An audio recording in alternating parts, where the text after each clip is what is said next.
and some others they created in the middle of the 19th century, was not a continuation of what had died 100 years before. It was a romantic idea of medieval monasticism, slightly imaginary but very creative. And out of that grew something that was fitting for the 19th century. And that's not an adaptation. I think it's a creative reinvention.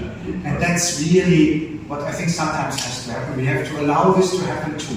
I'm not one to destroy wantonly something that works and that is alive. I'm happy and I'm a great believer in survival and finding ways of muddling through and giving a new lease of life to a fragile reality. But when destruction happens, I also embrace that and say, okay, that's what happened now. Now we see what new thing can go there. My name is Jeremias. I'm not very good in Hebrew, but the best translation of that name I've heard is from a German poet who translates Jeremias as God builds up when he destroys. God builds up when he destroys. Sometimes the closure of a monastery is not the worst possible thing to happen.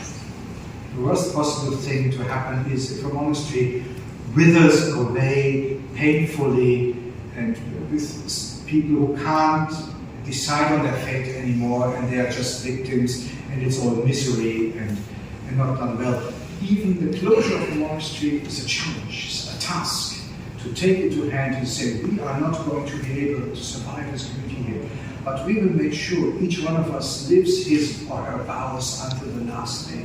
And we do it in such a way that the dignity of our members and of our vocation and of the community around us is respected.